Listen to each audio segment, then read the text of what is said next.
시간에는 죄의 열매에 대한 말씀을 나누도록 하겠습니다.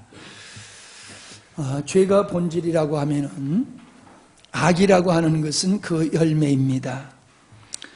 그래서 우리의 하나님 앞에 범죄한 인간은 그 타락한 심령 속에 하나님을 대적하는, 그리고 무능력한, 그러면서 하나님을 사랑하지 않는 이런 죄의 속성에 의해서, 성향에 의해서 하나님께 반대되는 열매를 맺을 수밖에 없는 것, 그것이 바로 악이다라고 하는 것이고 죄의 열매다라고 하는 겁니다.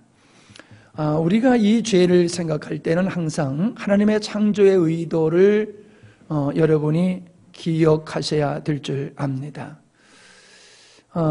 지금 여러분이 우리 같이 읽기로 한 이 책, 또 그분들하고 같이 사역하시는 참 한국의 아주 건강한 분이라고 하는 그런 분들의 책을 이렇게 읽어보면은 창조의 의도를 강하게 이렇게 설명하는 부분이 별로 없어요.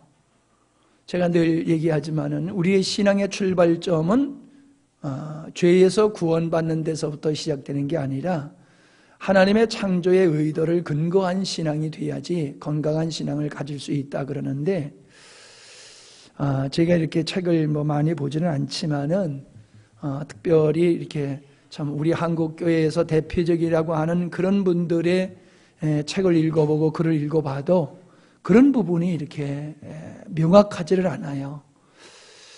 그런 걸 보면서 안타까운 마음이 들면서도 감사한 게, 하나님의 창조의 의도를 근거로 해서 믿음을 갖도록, 그리고 모든 복음을 그런 관점에서, 구속사적인 것도 그런 관점에서 보게 하신 것이 얼마나 감사한지 모릅니다. 그래서 죄라고 하는 것은 한마디로 얘기하면 하나님의 창조의 의도를 거스리는 거지요. 창조주 하나님의 주권을 무시하고 하나님의 의도를 무시하고 피조물의 자리에서 떠나서 자기를 위해서 살아가는 것. 세상 사람들은 그걸 당연하게 여기지만은 성경은 그것이 바로 멸망받을 죄라고 하는 것입니다. 죄라고 하시는 거지요. 그래서 여러분들이 죄를 생각할 때에는 항상 창조의 의도를 생각하시면은 바르게 이해가 될 줄 압니다. 죄의 열매는 첫 번째로 불법을 행하는 자라고 하는 거지요. 그래서 마태복음 7장 21절에 보면 주여 주여 하는 자마다 천국에 들어가는 자가 아니라 다만 하늘에 계신 내 아버지의 뜻대로 행하는 자야 들어가리라 라고 말씀을 하고 계심을 보게 됩니다. 중요한 것이 22절에서 하고 있는 말씀이 뭐예요? 이것은 바로 많은 사역을 의미하는 거지요. 그날에 많은 사람이 나더러 이르되 주여 주여 우리가 주의 이름으로 선지자 노릇하며 주의 이름으로 귀신을 쫓아내며 주의 이름으로 많은 권능을 행치 아니하였나이까. 인정받을 줄 알죠? 23절에 보니까 그때에 내가 저희에게 밝히 말하되 내가 너희를 도무지 알지 못한다. 불법을 행하는 자들아 내게서 떠나가라라고 말씀하셨다는 겁니다. 여기서 우리가 꼭 기억해야 될 것은 이겁니다. 하나님 앞에서 믿음의 생활은 사역이 아니다라고 하는 겁니다. 사역이 아니다. 이걸 또 구체적으로 얘기하면 유대인들의 모든 제사가 하나님 사랑 없으면은 헛된 것과 같이 오늘 우리의 예배, 우리의 찬양, 우리의 성가, 우리의 기도, 우리의 헌신, 이런 것들이 하나님의 주권적인 측면에서 이루어지지 아니하고 나를 중심으로 이루어지고 그것이 자기 의를 쌓는 것이 되어진다라고 하면은 이 모든 것은 불법이 되는 것이다 라고 하는 거지요. 그래서 우리는 하나님의 뜻인 창조의 의도를 우리가 알아야 될 뿐만 아니라 창조의 의도를 안다 할지라도 그 의를 이루어내면서 살지 아니하면은 아무런 소용이 없어요. 창조의 의도를 아는 것도 굉장히 중요하지만은 창조의 의도를 알지만은 창조의 의도대로 내가 살지 아니하면은 아는 것이 아무런 의미가 없다는 거예요. 우리가 여기에 머물기가 쉽습니다. 하나님의 창조의 의도는 무엇이냐? 이건 들으면 알고요. 배우면 알 수 있는 거예요. 그런 하나님의 창조의 의도대로 주님의 뜻대로 사는 것은 나를 십자가로 넘겨야지만이 가능한 거예요. 땀 흘림이 있어야 되고 수고가 있어야 됩니다. 나를 희생함이 있어야지 하나님의 창조의 의도를 따라 살 수 있지, 나를 희생하지 아니하고는 안 되는 거거든요. 근데 우리가 여기에 걸리는 거예요. 예. 그러니까는 말로만 하나님의 의도를 얘기하고 하나님의 뜻을 얘기하는데, 한 예를 들어서요, 여러분의 기도를 제가 가만히 들여다보면은 내가 할 책임과 의무에 대해서는 별로 이렇게 기도하는 내용이 하나님이 역사해 주십시오, 주님이 역사해 주세요, 주님이 역사해 주세요. 내 책임이 없어요. 내 책임이, 내 의무, 내가 감당해야 될 몫이 없어요. 그거는 그냥 덮어두고 오직 주님이 역사하셔서 이 길을 가게 해 주십시오, 이런 스타일로 여러분이 기도를 하시더라고요. 그런데 그런 기도를 하면 안 됩니다. 우리가 내 몫이 무엇인가를 알아야 돼요. 내가 지금 기도하는 이 기도에 하나님이 역사하셔야 되는 거 당연한 거지요. 그러나 하나님이 역사하셔야 되는 것도 당연하지만은 그 하나님의 역사 속에서 내가 할 몫이 무엇인지, 그 내가 할 몫을 감당해 달라고 기도해야 돼요. 아멘? 내가 할 몫을 하게 해달라고 기도를 해야지, 내가 할 몫은 덮어두고 하나님 이렇게만 역사해 주세요, 저렇게 역사해 주세요, 이런 기도는 책임 없는 기도다라고 하는 거지요. 인간은 하나님의 주권을 존중해야지만 되는 거지요. 그것은 바른 관계를 통해서만이 하나님의 뜻을 존중하고 주권을 존중할 수 있게 되는 것이다 라고 하는 것입니다. 절대로 자기 자신에 대한 주인의식으로 주권을 행사하고 살면 그것이 바로 아버지 되신 하나님의 주권을 무시하는 것이며 아버지의 자리를 찬탈하는 것으로서 그것이 바로 불법이다 라고 하는 겁니다. 늘 우리가 기억해야 되는 것은 행위이기, 죄는 행위이기 전에 주권의 문제다라고 하는 겁니다. 그래서 아무리 우리의 행위가 사람과 사람 사이에 참되고 의롭다 할지라도 나의 주권자이신 하나님의 주권을 내가 무시하고 살아가면은 나는 불법을 행하고 살아가는 자다라고 하는 거. 오전에도 말씀을 드렸지만은 등대지기가 기름을 가지고 발전기를 돌려가지고 등대에 불을 밝히는 게 사명인데, 등대에 불을 밝힐 그 기름을 갖다가 어려운 사람을 다 나눠주는 것은 선행이지만은 그건 아니라는 거지요. 근데 우리는 그런 식이라는 거예요. 하나님과는 적대적인 관계를 살고 하나님과 아무런 상관없이 살아가면서 그냥 사람들한테만 잘하면은 그게 의롭고 착한 것으로 생각한다는 거지요. 아니에요. 아무리 착한 행위도 그건 불법이라는 거예요. 불법. 하나님의 뜻은 창조 사건 속에 담겨져 있지요. 그래서 하나님은 나의 하나님이 되시고 나는 하나님의 백성으로 사는 것이 하나님과의 바른 관계다라고 하는 겁니다. 이런 관계 토대 위에서만 우리는 하나님의 뜻을 따라 살 수 있는 자가 될 수 있다는 거지요. 우리는 바리새인의 삶을 보면은 그들이 고백한 대로 토색 불이 간음하지 아니하고 세리와 같지도 아니할 뿐만 아니라 한 주간에 2번씩 금식하고 11절을 꼬박꼬박 드렸다 할지라도 그들은 하나님 앞에서 불법을 행하는 자가 되었다라고 하는 것입니다. 왜 불법이 되는 겁니까? 내가 하는 이 모든 행위의 근원지가 내가 되면 안 된다는 거예요. 옛사람의 나로부터 시작되어지는 건 하나님께서 하나도 인정하지 않는다는 거예요. 왜? 나로부터 시작되는 것은 나를 위한 거예요. 아무리 그게 거룩하게 보이고 참되게 보이고 그게 예배고 찬양이고 뭐가 된다 할지라도 나로부터 나온 거는 나를 위해서예요. 그러니까 아무리 선한 행위라 할지라도 나를 위해서 하는 건 주님은 인정하지 않으신다는 거예요. 주님으로 말미암아 발언되어진, 주님으로 말미암아 행하게 되어지는 그런 행동만 하나님께서 인정을 하신다는 거지요. 그래서 우리가 육으로 사는 사람은 움직일수록 더 죄를 짓는 거예요. 가만히 있으면 어떻게 보면 죄를 덜 짓는 거고, 뭘 한다 하고 자랑하고 사람들한테 뽐내면은 그게 더욱 죄를 짓게 되는 것이다 라고 하는 겁니다. 이 등대지기 얘기는 오전에 한 줄 알았더니 지금 나오네. 예, 나눠서 하다 보니까 헷갈려가지고요. 자, 특히 성령의 생명의 법을 주심으로 주님의 인도를 따라 살도록 우리를 하셨는데, 주님은 우리 안에서 목자가 되어 우리를 인도하십니다.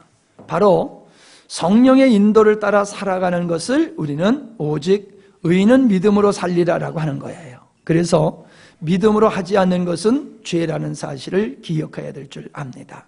성도는 자율적으로 선악을 구별하여 살도록 하신 것이 아니라 오직 목자 되신 우리 주님의 인도를 쫓아 살도록 하신 것이 우리의 삶의 원칙이다라고 하는 것을 우리가 깊이 인식해야 될 줄 압니다.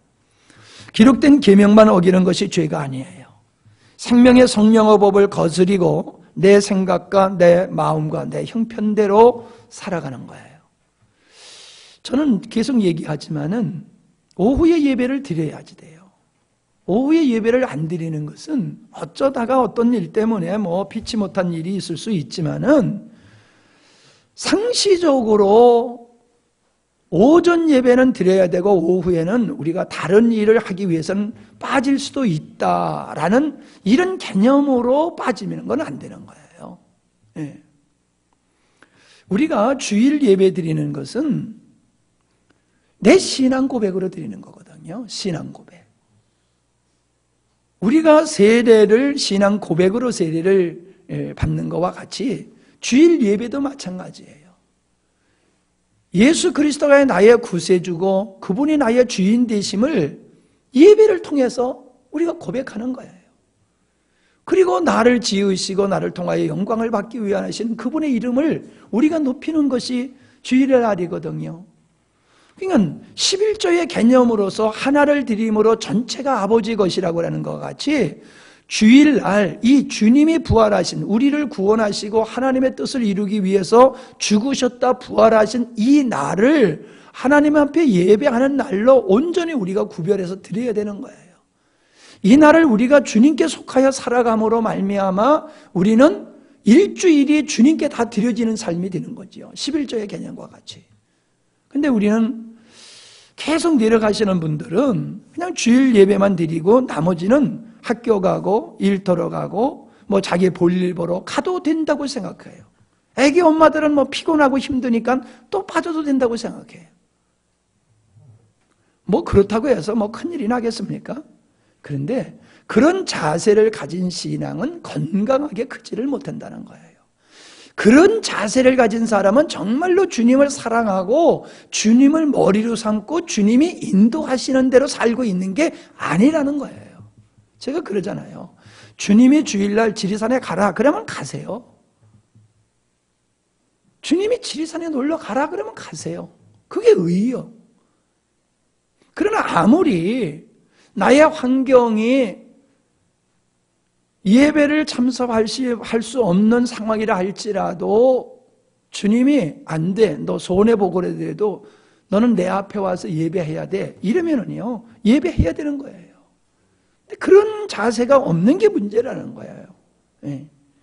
이 목사님이 힘든 게 그거거든요. 아무리 얘기를 해도 소한테 경이 읽기야.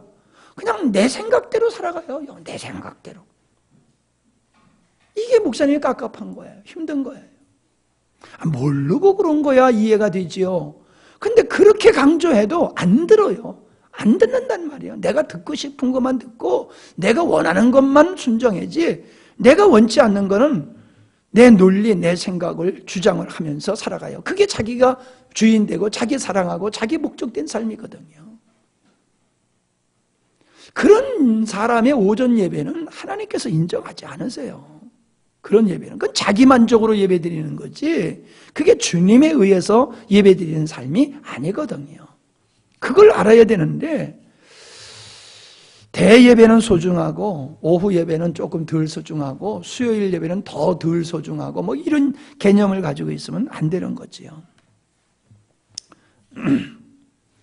우리는 계시록에 나타난 하나님의 말씀에 가하거나 더하면 안 된다, 가하거나 덜하면 빼면 안 된다라고 하는 이 말씀 앞에서 우리들은 오직 하나님의 말씀대로만 살아야 된다라고 하는 것을 우리가 깊이 인식을 해야 될 줄 믿습니다. 구원은 믿음으로 받는 것이에요. 우리 본문은 아버지의 뜻대로 행하여야 구원을 받을 수 있다라고 분명히 말씀하고 있지요. 바로 구원에 이르는 믿음은 아버지 뜻을 쫓아서 순종하며 살게 되어 있다라고 하는 겁니다. 그러니까 아무리 거창해도 나의 삶의 스타일이 아버지가 머리 되어 주시는 삶을 살지 않고 있으면은 그 모든 것은 아니다라고 하는 거예요. 이게 굉장히 중요한 겁니다. 두 번째로는 세상을 사랑하는 것이 죄다라고 하는 겁니다. 야고보서 4장 4절에 가늠하는 여자들이요 세상과 벗대는 것이 하나님의 원수임을 알지 못하느냐라고 말씀하셨지요. 세상과 벗대는 것이 하나님과 원수되는 것이다 라고 했어요. 여러분, 이 세상이라고 하는 것은 바로 하나님을 대적하고 하나님을 부정하는 사람들이 만들어 놓은 세상의 삶의 원리를 얘기하고 있는 거예요. 세상의 문화가 하나님을 인정한 문화가 아니면 그 문화는 다 잘못이에요. 세상에 살아가는 삶의 스타일이 하나님께로부터 된 것이 아니라 사람들이 사람을 위해서 만들어 놓은 것이라 그러면 그게 다 우리가 사랑하고 우리가 가까이 할 것이 아니다라고 하는 거지요.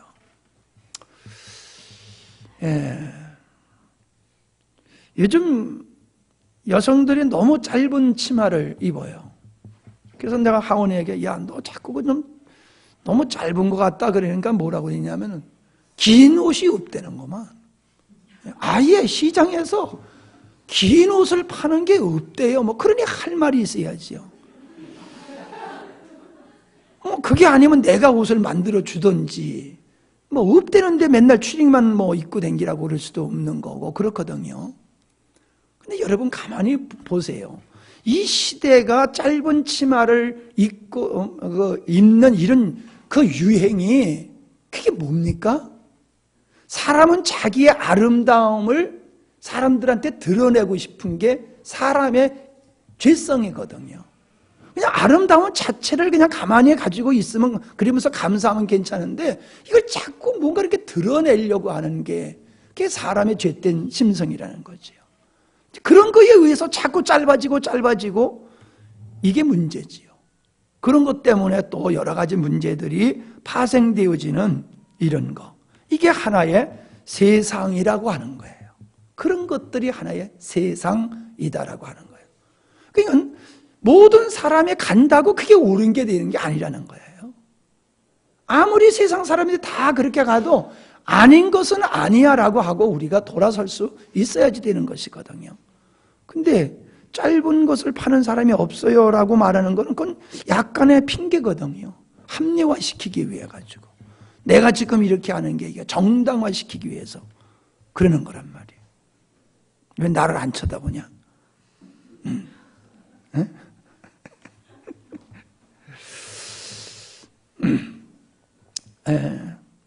우리는 누가복음 17장 27절에 계속 얘기하고 있는 마지막 때의 사람들은 노아 시대와 소돔 고모라 시대에 살던 사람들과 같은 삶의 스타일을 산다라고 하는 거, 이것이 바로 세상이라는 거예요. 사람들은 자기가 목적이 되었기 때문에 자기 만족을 위해서 먹고 마시고 장가들고 시집가고 사고 팔고 심고 집을 짓는 일에 매진을 한다는 거지요. 이 자체는 죄가 아니지만은 죄가 아닌 이것이 자기를 위한 것이라고 한다라고 하면은 그 자체가 죄가 된다는 거지요. 그러니까 예수님께서 하신 말씀은 말세지만이나 과거에나 하나님이 심판하는 그 심판의 대상은 뭐냐? 악한 행위가 아니라 그 전에 자기를 목적, 자기 만족을 위해서 살아가는 그 삶, 하나님을 저버리고 자기가 왕되고 자기가 목적되어져 가는 삶을 하나님은 심판하시는 분이다 라고 하는 것을 우리가 명확하게 기억해야 될 줄 압니다. 우리는 아직도 우리 의식 속에는 나쁜 짓 한 것을 심판하는 거 생각해요. 나쁜 짓 하는 거. 사람한테 나쁜 짓 하는 것만 생각하지 하나님 앞에 나쁜 짓 하는 것, 즉 하나님을 부정하는 것에 대해서는 죄로 여기지도 않는다는 것이에요. 세 번째는 바로 불신이 죄다라고 하는 거예요. 불신은 믿음의 반대지요. 하나님을 믿지 못하는 것. 결국 아담이 하나님을 불신하고 선악과를 따먹은 거나 이스라엘 백성들이 광야에서 40년 동안 유리방황하게 된 이유는 바로 하나님을 불신하는 데서 비롯됐다라고 하는 거지요. 이스마엘을 아브라함이 낳은 것도 하나님을 불신한 데서 나온 행동이다라고 하는 것을 우리는 알 수가 있습니다. 그래서 성경은 바울이 우리에게 주시는 말씀이 뭐예요? 믿음으로 하지 아니하는 것은 다 죄다라고 하는 거지요. 우리의 삶은 근거가 주님이 되셔야 되고 주님을 신뢰하고 주님의 말씀을 신뢰하고 그 말씀을 따라 살아가는 삶이 되어야 된다는 거예요. 제가 계속 얘기를 하는 얘기지만은 참 노아의 믿음이 보통 믿음이 아니다. 120년 동안 주변에서 사람들이 하나님을 등지고 그들이 그 방주를 짓는 일을 조롱하고 조소하고 멸시하고 그게 하루 이틀이 아니라 120년 동안을 그런 수모와 무시를 당하고 왕따를 당하면서도 꼿꼿하게 배를 지었다. 오늘날 우리가 세상에서 예수님을 믿고 온전한 믿음으로 사는 우리를 향하여 불신자들뿐만 아니라 이젠 믿는 자들까지 우리를 향해서 조롱하고 멸시하고 그럴 터인데 그런 거를 이기고 우리가 믿음의 생활을 해야 된다는 거지요. 사실 저에게는 어떤 숙제가 있느냐 하면은 아무리 말씀을 전해도 변화되지 않는 사람, 말씀에 무감각한 사람을 보면요 아주 그냥 코가 막히고 귀가 막히고 다 막혀버려요. 어떻게 해야 좋을지를 몰라요. 어떻게 해야지 될까?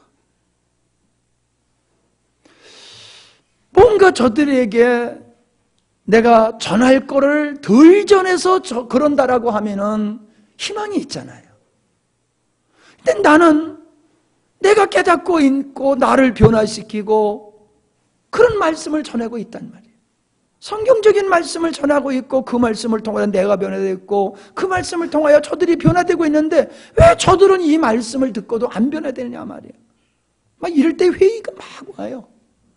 목회를 해야 되나 말아야 되나, 설교를 해야 되나 말아야 되나, 해봤댔자 소한테 경익기인데 뭔 소리를 해? 막 이런 좌절이 막 올 때가 있거든요. 근데 그걸 이겨야 된다는 거예요. 성도들이 주변에서 그런 환경 속에서 믿음을 끝까지 지켜나가야 되는 것 같이 목회자는 나도 성도들이 듣든지 안 듣든지 말씀을 듣고 변화되든지 안 되든지 나는 말씀을 그냥 전해야 될 사명이 있는 거예요. 그게 내 사명이에요. 근데 그게 쉽지를 않더라고요. 막 변화되는 게 보여야지 신바람 나고 재미있는데 아무리 전해도 그냥 그 자리야. 막 그러니까 너무 힘든 마음이 생길 때가 많아요. 불신. 여러분, 우리는 믿음이 있어야지 사드락과 메삭과 아벳노가 같이 불 속에라도 들어갈 수가 있는 거예요. 이 불신이 있으면은 이게 우리가 하나님의 말씀대로 살 수가 없어요. 하나님에 대한 확실한 믿음이, 그분의 말씀에 대한 확실한 믿음을 가지고 그 말씀대로 살아가게 되는 거예요. 나는 가만히 보면요, 아니 네가 알아서 하라 그러면 얼마나 힘들어요. 그죠? 탈북자들이 힘든 게 그거잖아요. 네가 알아서 살아. 그러니까 너무 힘들다는 거예요. 북한에서 시키는 일만 하면 되는데. 아니 그와 같잖아요. 하나님이 시키는 대로만 하면 되는데 얼마나 쉽습니까? 네가 알아서 살아라. 그럼 얼마나 힘들어요. 그런데 우리는 그걸 힘들어한다는 거예요. 왜 힘들어요? 내 뜻대로 내 마음대로 나를 위해서 살고 싶기 때문에 주님이 시키는 일이, 그거 순종하는 일이 그렇게 힘들다는 거예요. 뭐예요? 불신이에요. 죄는 불신이라고 하는 이 이 불신이라고 하는 이 악을 행함으로 말미암아 하나님이 원치 않는 열매들을 맺어내게 되는 것이다. 그래서 무엇을 먹을까 무엇을 마실까 염려하지 말라. 염려하는 것은 주님에 대한 불신이라는 거지요. 우리는 육신의 감각을 따라 살면 안 돼요. 우리는 영적인 감각을 따라서 살아야 될 줄 압니다. 네 번째는 열매가 없음이 죄예요. 성경에는 열매에 대한 말씀이 많이 나오고 있지요. 그래서 열매를 맺지 않는 나무 가지는 찍어서 버려라, 이런 말씀이 많이 등장하고 있음을 우리는 보게 되어집니다. 그 열매가 뭡니까? 우리가 믿음을 가지고 있는 그 믿음의 결정체예요. 우리의 믿음이 행위로 나타나는 것이에요. 우리의 믿음이 우리의 삶으로 나타나는 것이에요. 그것을 성령의 열매라고 얘기하는 거지요. 성령의 열매는 사랑과 희락, 화평, 오래 참음, 자비, 양성, 충성, 온유, 절제는 우리가 노력해서 만들어낸 산물이 아니라 내 안에 믿음이 내 인격을 통해서는 생산해내는 성품이라는 거지요. 다시 얘기하면 우리 주님, 내 안에 계시는 우리 주님의 성품이 우리를 통하여 그렇게 드러나게 되는 거지요. 이사야서 5장에 보면은 극상품 포도나무를 심었을 때에 들포도가 맺혀지는 것을 비유로 해서 하나님은 이스라엘 백성들에게 한량없는 은혜를 베풀었지만은 그들은 하나님이 원하는 삶을 살지 않았다라고 하는 것을 책망하고 있는 거지요.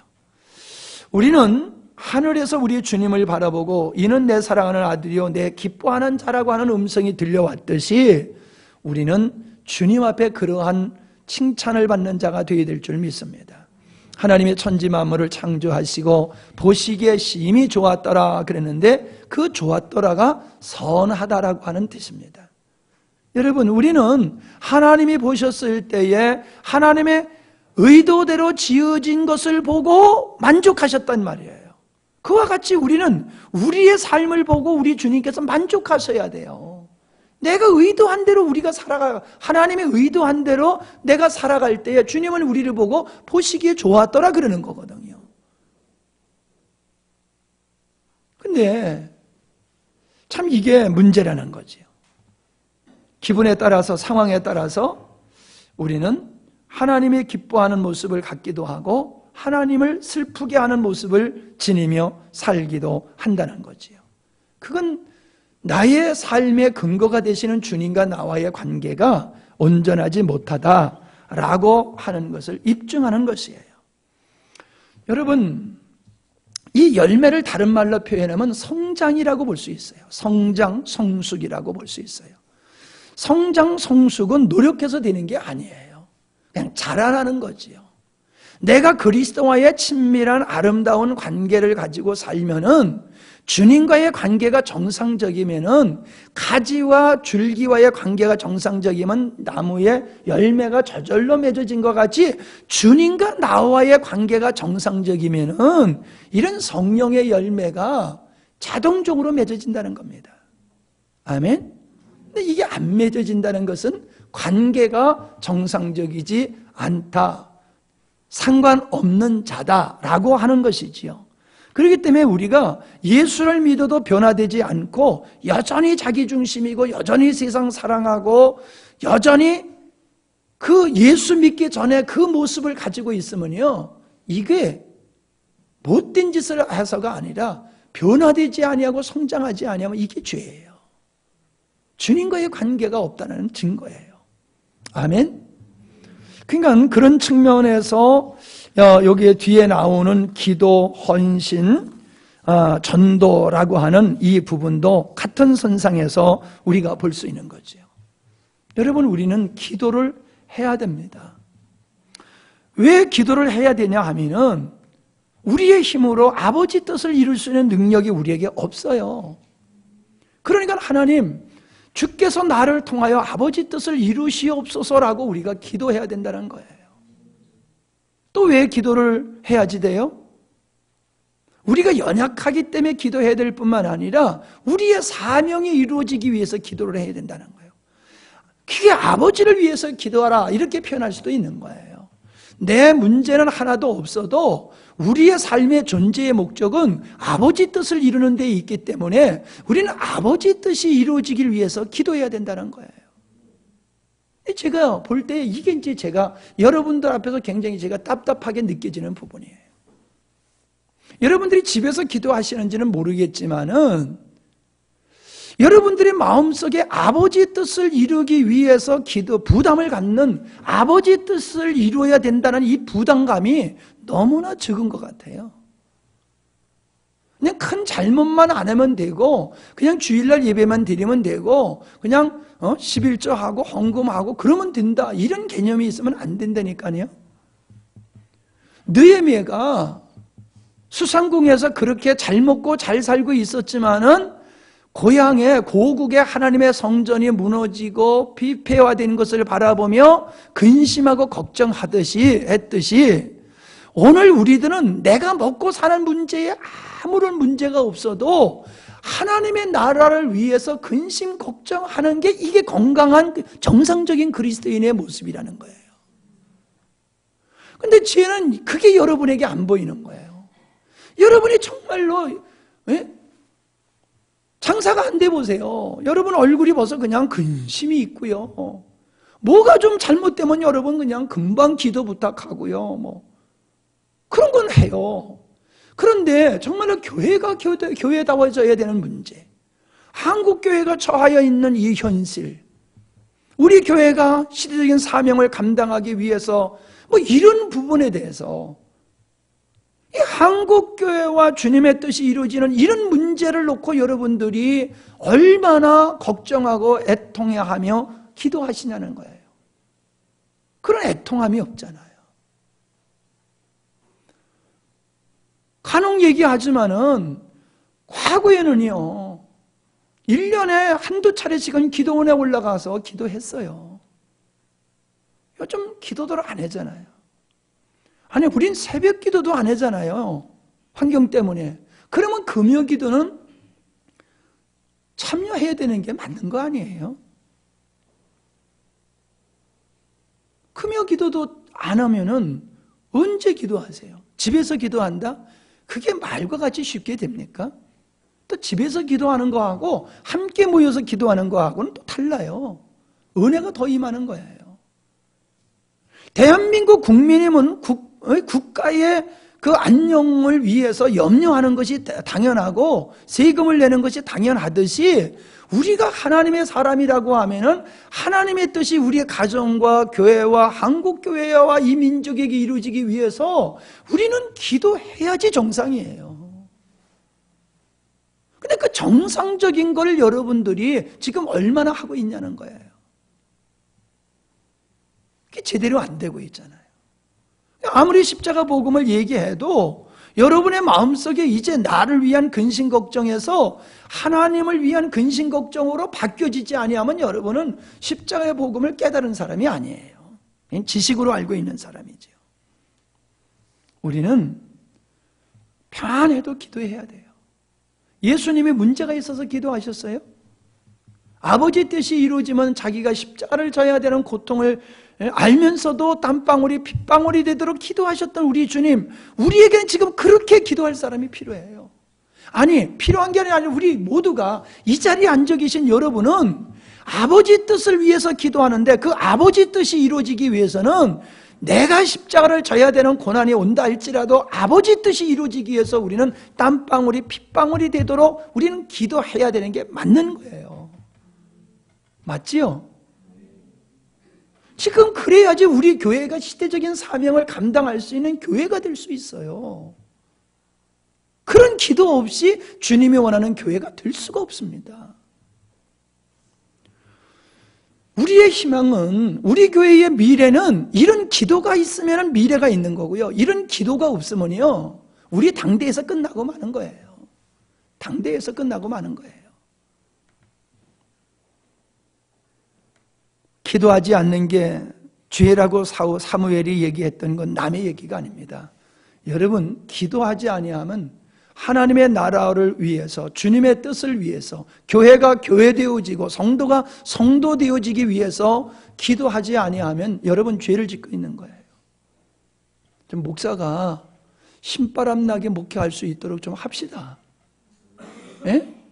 이제 여러분은 목사님이 끌고 가야 되는 존재가 아니라 여러분은 목사님과 동역하여야 할 위치에 있는 분들이에요. 목사님과 동역해야 될 뿐이지 목사님이 여러분들을 끌고 가야 되는 그런 위치에 있는 분들이 아니에요. 바울과 실라 누구예요? 그 부부 얼른 또 생각이 안 나네. 사드락 아니 뭐? 아굴라와 브리스길라, 디모데, 베베 이런 사람과 같이 여러분들이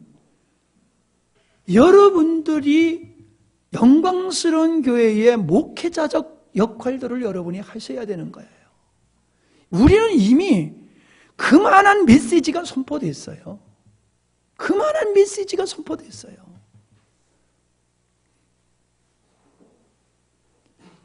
여러분들이 들으신 그 메시지는 여러분들이 충분히 그런 자로 살아갈 만큼의 아주 귀한 메시지를 여러분은 들으셨어요. 근데 그것이 말씀이 내 것이 되지 않았기 때문에 여러분들은 그런 위치에 아직도 머물러 있지 못하는 것입니다. 여섯 번째, 헌신하지 않는 것이 죄다라고 하는 겁니다. 우리는 그 예로서 마태복음 25장의 달란트 비유에서 알 수 있지요. 한 달란트 맡은 자는 주인을 위해서 아무런 수고도 하지 않았다는 거지요.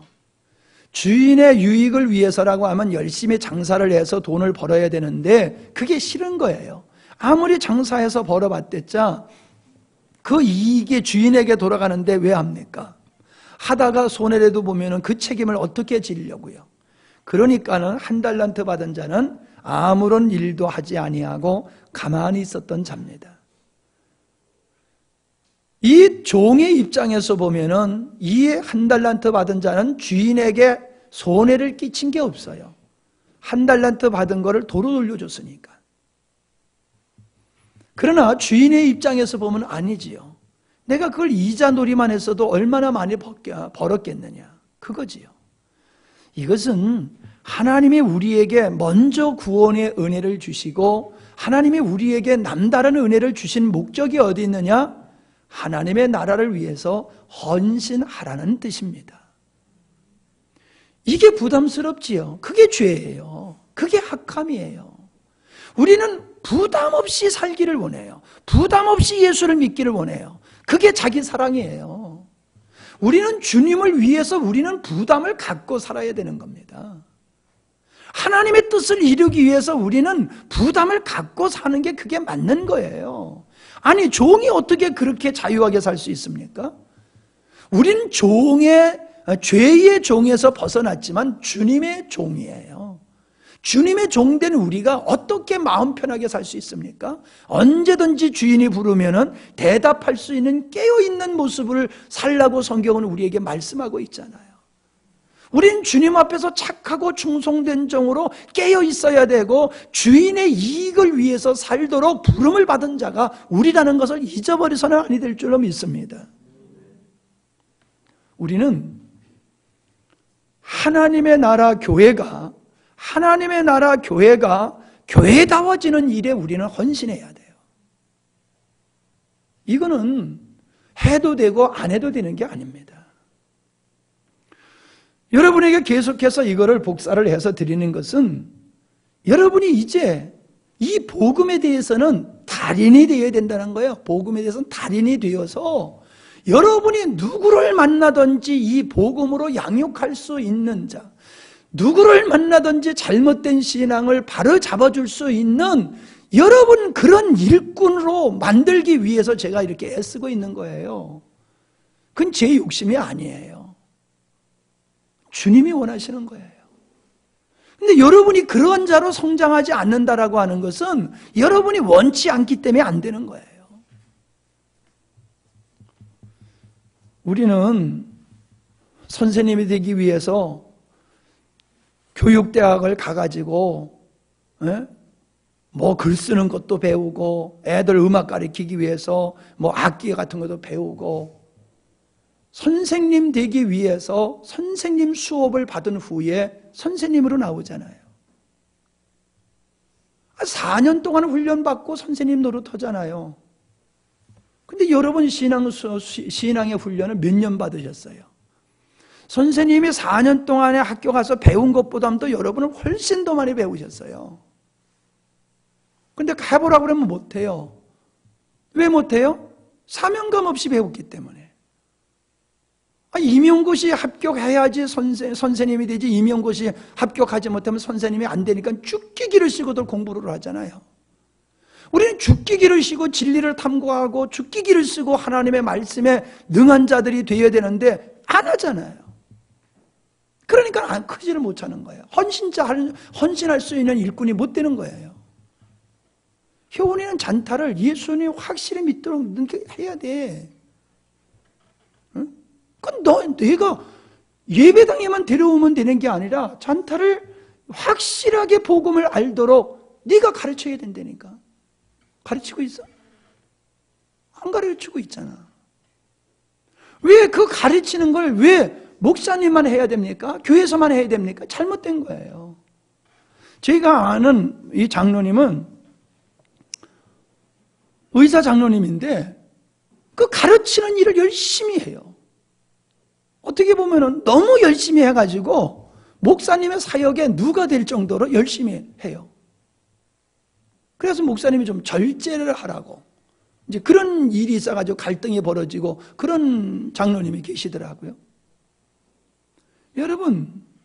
여러분은 구역이라고 하는 구역장이 되면은 구역에서 여러분이 목회자의 역할을 해야 되는 거예요. 그만큼 여러분에게 권위를 부여했고 책임을 맡겼잖아요. 그러면 여러분이 구역 식구들을 여러분들이 양육해야 돼요.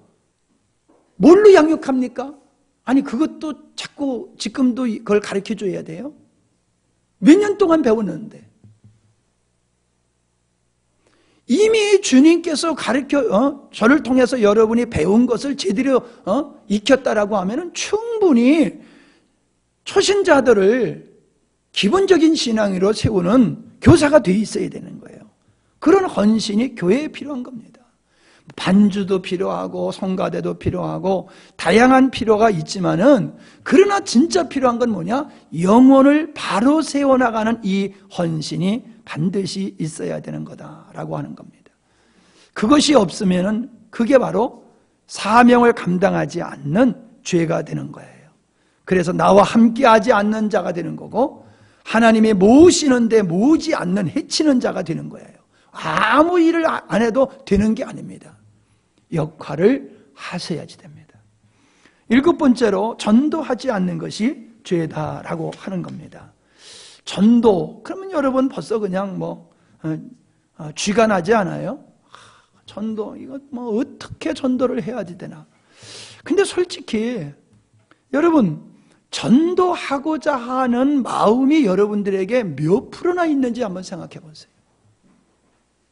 저는 전도할 수 있는 훈련을 못 받아서 못한다. 그게 말이 안 된다고 생각해요.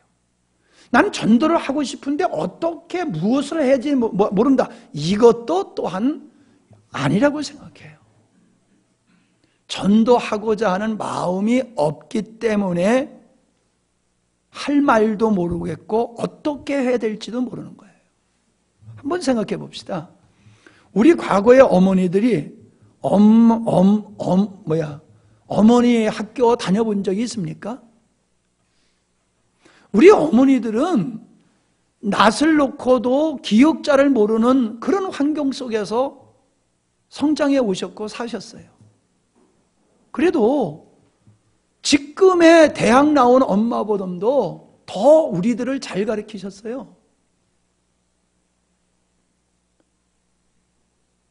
지금 대학 나온 엄마보다도 자녀들을 더 잘 가르쳤다고요. 물론 동의하지 못하는 분이 계실지도 모르겠어요. 학습 지도에 있어서는 못하겠지요. 그러나 사람을 만드는 교육, 인생 교육은 지금보다 훨씬 탁월하게 잘하셨어요. 인생의 무언지도 자녀들에게 바르게 보여주시며 사셨어요. 배우지 않았는데도, 학교에서 배움이 없음에도.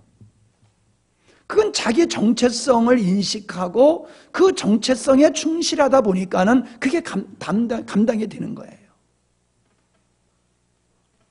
여러분, 저는 상담 학교를 나온 사람이 아니에요. 근데 상담을 해보면요, 많은 분들이 은혜를 입어요. 상담을 처음에 할 때 보면 이거 뭐 어떻게 풀어야 되나 아주 깜깜할 때가 많아요. 그래도 상담하다 보면은 하나님의 은혜로 이게 상담이 잘 돼요. 열매가 좋아요. 여러분, 목회는 배워서 목회하는 게 아니에요. 신학생들이 그래요. 신학교에서 배운 거 3년 동안 설교하면 할 게 없다는 거예요. 더 이상 할 게 없다는 거예요. 배운 것을 전달하는 목회는 그냥 끝나는 거예요. 몇 년 안 가면 끝나는 거예요. 내 안에서 만들어지는 거거든요. 마찬가지예요, 전도도. 훈련을 통해서 되는 게 아니에요. 여러분의 마음속에 영혼을 사랑하는 마음은, 영혼을 구원하고자 하는 마음, 하나님의 뜻을 이루고 교회를 교회되고자 하는 이 열정이 있으면은 되게 되어 있어요. 되게 되어 있어요. 그런 사람은 어떻게 하겠어요? 하나님께 지혜를 구하지 않겠어요? 하나님, 나 전도 잘하게 해주세요. 영혼을 잘 인도하게 해주세요. 기도하지 않겠어요? 그럼 하나님이 지혜 주신단 말이에요. 관원들한테 끌려갈 때 뭔 말 할 거 걱정하지 마라. 다 아버지가 네 안에서 다 말씀 주실 거다. 그러셨잖아요. 그거는 관원들한테 끌려갔을 때만이 아니에요. 전도할 때도 마찬가지예요. 어떻게 하면 전도할까? 전도 많이 하는 사람들을 보면은 다 동일함이 그거예요. 어떻게 전도할까? 누구를 전도할까? 이게 그냥 안테나가 이게 딱 서 있어요. 그런 사람들이 전도를 다 하더라고요. 근데 제가 여러분을 볼 때 전도를 못해서 속상한 게 아니라 제가 볼 때는 여러분들이 전도에 대한 안테나가 안 서 있다는 거예요. 전도를 하지 못해가지고 안다라는 마음이 없다는 거예요. 영혼을 구원해야 되는데 하는 그 안타까운 마음이 없는 게 쟤는 문제로 삼는 거지, 왜 전도를 하나도 못했느냐, 이게 제가 여러분에게 추궁하는 게 아니에요. 분명 그 생명은 생명을 낳는 원리로 하나님은 역사를 이루어가고 계세요. 아담을 통해서, 아담과 하와를 통해서 자녀들을 계속 생산하게 하신 것과 같이 하나님은 믿는 자들을 통하여 또 믿는 자들이 생산되도록 하는 것이 하나님의 원리예요. 하나님이 하시려고 그러면, 천사들을 통하여 하시려고 그러면 왜 못 하시겠어요? 천사들을 보내가면은 다 하실 수 있죠. 자주 얘기하는 거지만은 지금 이란에 예수 믿는 사람들이 꿈속에서 예수님을 만나가지고 예수님께로 그냥 막 돌아온다는 거예요. 그래서 이란에서는 가만히만 있어도 사람들이 막 몰려든다는 거예요, 지금.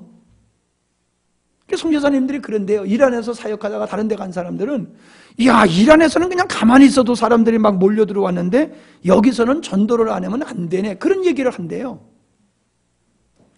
하나님이 하시고자 하면은 그렇게 꿈을 통해서라도 사람을 불러 구원하실 수 있어요. 그런데 그거는 특별한 경우에 그렇게 하시지 보편적인 방법은 그게 아니라는 거예요. 저 호주에서, 저 미국에서, 저 영국에서 젊은이들이 이 땅에 와가지고 풍토병에 걸려 죽어가면서 복음을 전해서 오늘날 한국교회가 이만큼 된 거 아니에요? 선교사들이 가서 얼마나 선교 효과가 있느냐 없느냐 그게 중요한 게 아니더라고요. 거기서 그냥 살고 있는 자체만 해도 그게 얼마나 힘들고 어려운지 몰라요. 그런데 우리는 우리 자녀들에게조차까지 복음을 제대로 못 전하고 있다는 거예요.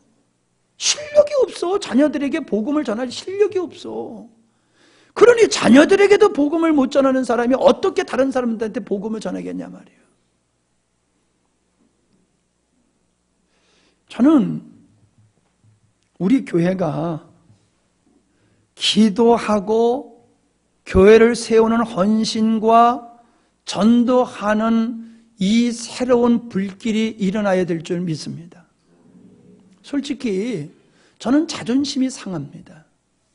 어떤 자존심이 상하냐 하면은 십자가의 복음이 선포되지 않는데도 교인들이 점점 늘어나는 교회가 있는가 하면은, 아니 우리는 이 엄청난 십자가의 복음이 선포되는데도 불구하고 왜 우리는 교회가 영적으로나 수적으로나 부흥하지 못하냐는 거예요.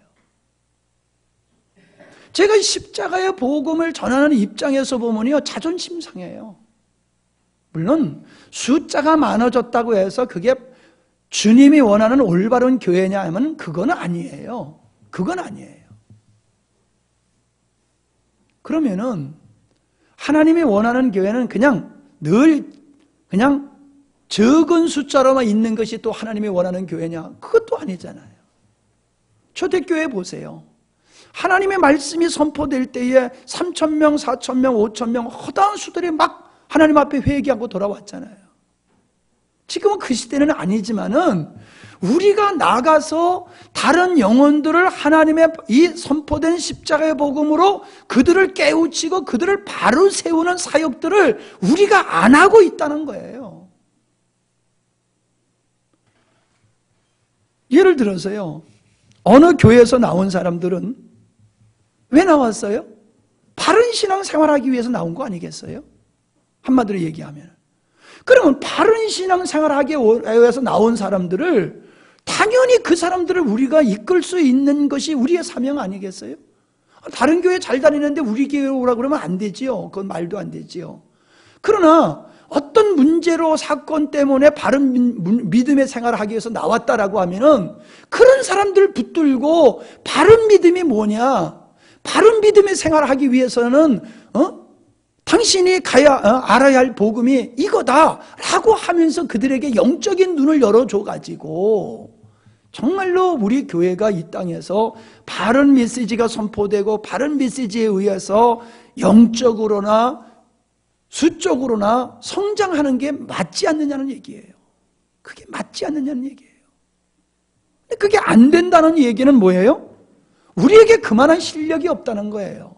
그만한 사명과 열의가 없다는 거예요. 신앙생활도 나 위주야, 나 위주. 은혜 받는 것도 나 위주요. 아니에요.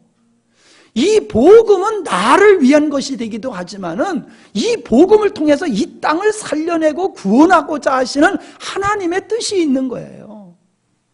그 일을 해야지 우리는 복음을 제대로 깨달은 거예요. 우리는 죄가 무엇이냐라고 하는 부분을 다루면서 이렇게 아무것도 아닌 것 같지만 실상을 들여다보면 거기에 우리의 신앙의 수준이 드러나고 있다는 것이에요. 우리의 믿음의 분량이 얼마짜리냐라고 하는 것이 적나라하게 드러나고 있다는 겁니다. 저는 복음을 바라보면 죽었다 태어나도 다시 복음을 전하는 목사가 되고 싶기도 하지만은 어떤 면에 있어서는 지금도 목회를 그만두고 싶은 생각이 들 때가 있어요. 왜? 복음의 열매가 맺어져야지. 내가 여러분들한테 좀 안타까운 게 뭐냐면, 아니 다른 교회 성도들은 목사님을 만날 수 없으니까 전화를 해가지고 1시간, 2시간씩 말씀을 나누고 상담을 하고 그러는데 왜 여러분들은 그런 게 없어요? 아니 여러분 그렇게 목사님과 말씀을 나누고 말씀의 교제를 나누고 할 만한 그런 필요성을 못 느낄 정도로 여러분이 목사님보다 훨씬 성숙한 믿음의 생활을 하고 있어서 그런다라고 내가 할 말이 없어요. 내가 봤을 적엔 그건 아닌 것 같아. 그러면서도 여러분들이 개인적으로 와서 자기의 신앙을 상담하고 자기가 깨달은 바와 말씀을 나누면서 영적인 유익을 위해서 여러분들이 그런 노력을 하느냐 말이에요. 아니 다른 데서는 그렇게 하는데 우리 성도들은 그런 사람이 없어요. 이게 마음의 허탈이 오는 거예요. 도대체 나는 목회를 지금 제대로 하고 있는 건가? 내가 목회를 바로 하고 있는 건가? 그전에는 변화되지 않는 사람을 바라보면서 짜증이 났지만 이제는 나를 향해서 자꾸 그런 생각이 들어요. 넌 목회 제대로 하고 있는 거냐? 어떻게 네가 목회를 제대로 하면 성도들의 모습이 저거밖에 안 되냐? 자꾸 그런 생각이 들어요. 그랬더니 어저께 꿈에 어떤 꿈을 꿨냐면은 희한한 꿈을 꿨어요. 큰 산인데 나무는 하나도 없고 낙엽만 잔뜩 진 그 계곡에 내가 엘리야와 같이 낙심하여 두루누워서 그냥 가만히 낙심하여 두루누워 있는데 어떤 청년이 지나가다가 자기 옷을 벗어서 나를 덮어주고 가더라고요. 그게 위로가 돼가지고 그 옷을 덮고 가만히 두르는데 또 누가 와서 나에게도 옷을 또 두둑히 덮어주고 가더라고요. 근데 그때 꿈속엔 그게 주님이 나한테 이렇게 옷을 덮어주는 그런 느낌이었어요. 꿈속에서도. 그게 꿈속에서 아버지가 내가 힘들어하니까 나를 이렇게 위로해 주시는구나. 그러다가 깼다고.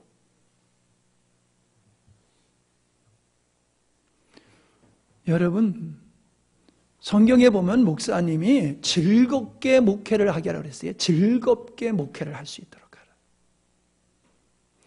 여러분들이 나쁜 측면에서가 아니라 여러분들이 여러분 나름대로 있는 위치에서 여러분들이 역할을 해줘야지 이게 뭐가 발전되어 가는 거예요. 장성한 분량에 나가야 될 사람이 어린아이의 모습에서 그냥 머물러 있으면요, 우리 수준이 다 거기에 묶여버리는 거예요.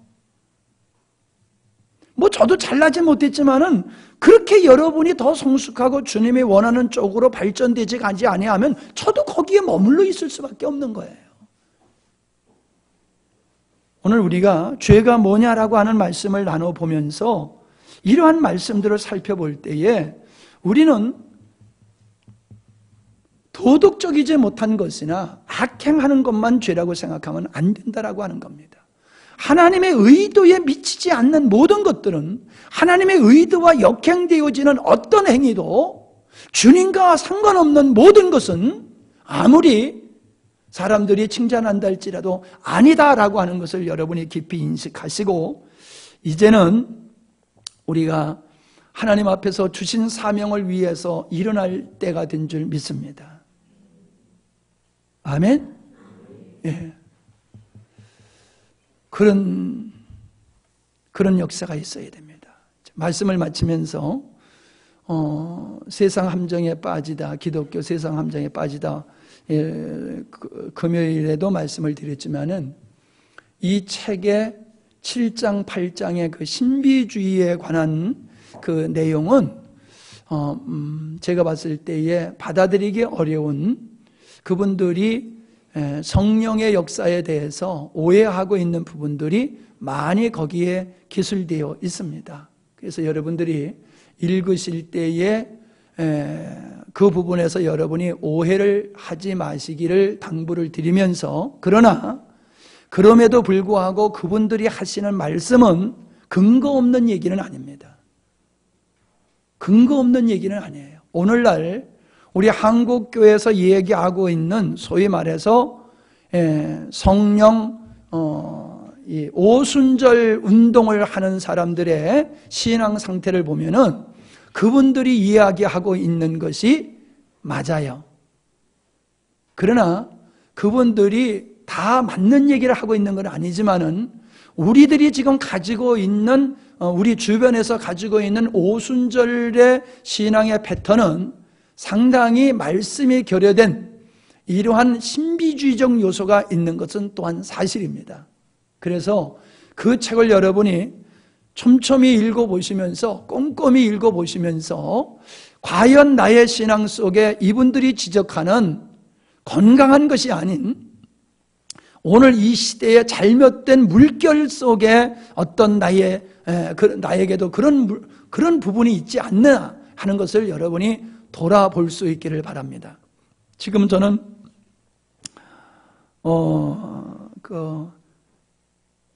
엔터테인먼트라고 하는 찬양, 이 찬양에 관한 책을 지금 또 읽어보고 있는데,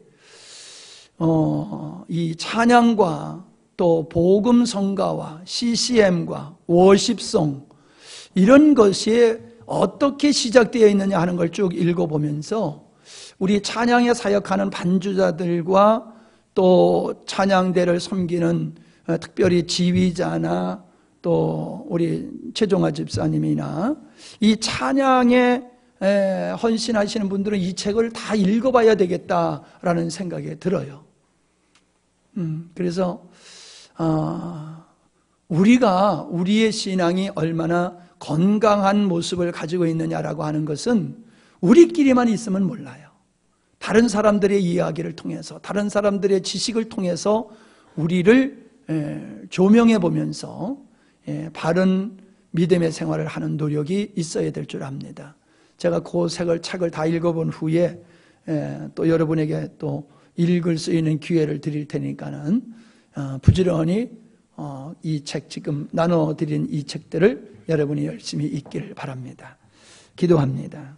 하나님 아버지, 하나님의 창조의 의도를 거스린 아담이 선악과를 따먹었듯이 오늘도 많은 사람들이 하나님을 쫓아 살지 아니하고 자기를 중심하면서 자기의 행복을 위해서 살아가는 이것이 죄임을 지난 시간과 오늘 3시간에 걸쳐서 우리가 살펴보았습니다. 죄가 무엇인지를 우리가 뚜렷하게 명확하게 알지 못하면 우리들은 많은 실수를 할 수밖에 없습니다. 아버지 하나님, 저희들로 하여금 창조의 의도를 뚜렷하게 알게 하시고 창조의 의도에서 어긋난 것이 어떤 것들이 죄인 것인가를 명확히 알므로 말미암아 이제 세상의 풍조와 세상의 미혹과 세상의 사상에 우리가 오염되지 않게 하시고 참으로 주님이 원하시는 순수한 아름다운 믿음을 가지고 사는 저희들이 되기를 원합니다. 저희들이 분별력을 갖기를 원합니다. 그리고 온전히 순종하는 믿음을 갖기를 원합니다. 그러한 몸부림 속에 하나님의 놀라운 은혜가 함께해 주시옵소서. 이제 말씀을 가까이 하며 책을 가까이 하는 습관을 갖게 하시고 조용히 그러나 깊이 우리가 믿음의 진리를 깨달아 알아서 후회 없는 아름다운 믿음의 삶을 할 수 있도록 은혜 주시옵소서. 예수님의 이름으로 기도하옵나이다. 아멘.